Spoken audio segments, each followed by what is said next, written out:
Site ಸಂಕಷ್ಟವನ್ನು ಎದುರಿಸ್ತಾ ಇರುವಂತಹ ಸಿಎಂ ಸಿದ್ದರಾಮಯ್ಯನವರ ಬೆನ್ನಿಗೆ ಬರೀ ಯತೀಂದ್ರ ಮಾತ್ರವಲ್ಲ, ಇಡೀ ಪಕ್ಷವೇ ನಿಂತಿದೆ. ಡಿಸಿಎಂ ಡಿಕೆ ಶಿವಕುಮಾರ್ ಅವರ ಹೆಸರು ಕೂಡ ಸೇರಿ ಡಿಸಿಎಂ ಡಿಕೆ ಶಿವಕುಮಾರ್ ಕೂಡ ಇದೇ ವಿಚಾರಕ್ಕೆ ಸಂಬಂಧಪಟ್ಟಂತೆ ಮಾತನಾಡಿದ್ದಾರೆ. ನಾನು ಎಲ್ಲಾ ಕಾಲಕ್ಕೂ ಕೂಡ ಸಿಎಂ ಪರವಾಗಿಯೇ ಇರ್ತೇನೆ. ನಾನು ಮಾತ್ರವಲ್ಲ, ಇಡೀ ಪಕ್ಷವೇ ಸಿಎಂ ಪರ ಗಟ್ಟಿಯಾಗಿ ನಿಲ್ಲುತ್ತೆ. ಇನ್ನು ಸಿಎಂ ಸಿದ್ದರಾಮಯ್ಯ ಅವರಿಗೆ ನಾನೇ ಬಂಡೆ, ನಾನೇ ಬಲ ಅಂತ ಹೇಳಿ ಘಂಟಾಘೋಷವಾಗಿ ಹೇಳಿದ್ದಾರೆ. ಹಗರಣ ಮಾಡಿಲ್ಲದ ಕಾರಣ ಸಿಎಂ ಅವರಿಗೆ ನೋವಾಗಿರೋದು ಸಹಜ ಅಂತ ಹೇಳಿದ್ರು. ಜೊತೆಗೆ ಶತ್ರುಗಳ ಶತ್ರು ಮಿತ್ರ ಎಂಬ ಪರಿಸ್ಥಿತಿಯಲ್ಲಿ ಜೆಡಿಎಸ್ ಬಿಜೆಪಿ ಅವರಿದ್ದಾರೆ ಅಂತೇಳಿ ಮಾರ್ಮಿಕವಾಗಿಯೇ ಕುಟುಕುವ ಕೆಲಸವನ್ನ ಡಿಸಿಎಂ ಡಿಕೆ ಶಿವಕುಮಾರ್ ಅವರು ಮಾಡಿದ್ದಾರೆ. ದೋಸ್ತಿ ನಾಯಕರ ವಿರುದ್ಧ ಮಾತನಾಡಲಿಕ್ಕೆ ನಮ್ಮ ಬಳಿ ಸಾಕಷ್ಟು ವಿಚಾರ ಇದೆ. ಸಮಾವೇಶ ಬರೀ ಟ್ರೈಲರ್, ಈಗಲೇ ಸಿನಿಮಾ ಎಂಡ್ ಆಗಲ್ಲ.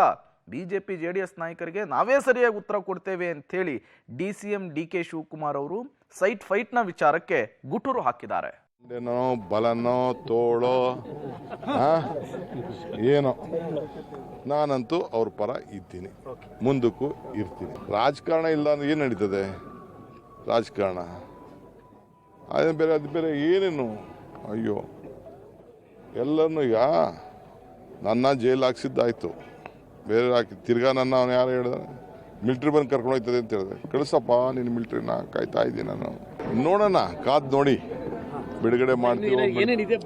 ಇಲ್ಲ, ಇನ್ನು ಒಂದೇ ಸತಿ ಬಿಟ್ಬಿಟ್ರೆ ಅವೆಲ್ಲ ಫಿಲಮ್ ಕ್ಲೋಸ್ ಆಗ್ಬಿಡ್ತದೆ. ನೀವು ಯಾವತ್ತೂ ಟೈಲರ್ಗೆ ಹೋಗ್ಬಿಡ್ತೀರಾ, ಟೈಲರ್ಗೆ ಹೋಗಲ್ಲ, ನೀವು ಎಂಡಿಗೆ ಹೋಗ್ಬಿಡ್ತೀರ ನೀವು. ಇನ್ನು ಬೇಕಾದಷ್ಟು, ಇನ್ನು 4 ವರ್ಷ. ಅಯ್ಯೋ